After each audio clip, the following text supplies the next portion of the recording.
வருது, மக்களாட்சி வருது. நல்லாட்சினா எடப்பாடியார் தான். வாக்களிப்பீர் இரட்டை இலையே. இனிமே கண்ணை மூடிட்டு கடலை எண்ணெய் வாங்கலாம். ஏன்னா மந்த்ரா கடலை எண்ணெய் இதயத்தின் தயாரிப்பு. வறுக்க பொரிக்க ஏன் எல்லா சமையலுக்கும் மந்த்ரா தான். மந்த்ரா கடலை எண்ணெய், அபார ருசி, ஆரோக்கியமான உடல் நலம்.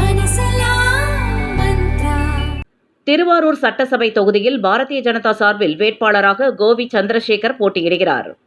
இன்று இவர் தொகுதிக்கு உட்பட்ட பல்வேறு பகுதிகளில் வாக்கு சேகரிப்பில் ஈடுபட்டார். இதன் ஒரு பகுதியாக திருவாரூர் நகர் துர்காலயா சாலையில் உள்ள அரசு உதவி பெறும் பள்ளிக்கு ஆதரவாளர்களுடன் சென்றார். அந்த பள்ளியில் அரசு ஊழியர்களுக்கான தேர்தல் பயிற்சி மையம் மற்றும் தபால் வாக்குப்பதிவு மையம் செயல்பட்டு வருகிறது. ஆசிரியர்கள் மற்றும் அரசு ஊழியர்கள் தபால் ஓட்டு போடுவதற்காக அங்கு கூடியிருந்தனர். அவர்களிடம் கோவி சந்திரசேகர் வாக்கு கேட்டார். தாமரை சின்னத்திற்கு வாக்களிக்கும்படி பாஜகவினர் துண்டு பிரசாரங்களை வழங்கினர். உடனே போலீசார் இங்கு ஓட்டு கேட்கக்கூடாது, அது தேர்தல் நடத்தை விதியை மீறும் செயல் என கூறி அவர்களை வெளியேறும்படி கூறினர்.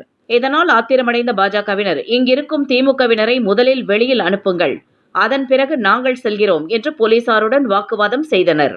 இதனால் வாக்குப்பதிவு மைய வளாகத்தில் சிறிது நேரம் பரபரப்பு ஏற்பட்டது. பெரும் பாடுபட்டு பாரதிய ஜனதா வேட்பாளர் கோவி சந்திரசேகரன் மற்றும் அவரது ஆதரவாளர்களை போலீசார் அங்கிருந்து அனுப்பி வைத்தனர்.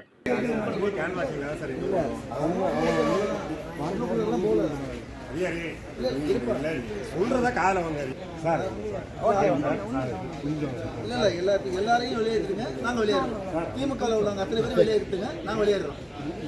நான் உங்களை இல்லை எத்தனை சொல்ல சார். சார் கூப்பிட்டு போறாங்களே, அவ்வளோதான். அதை பற்றி நான் தப்பா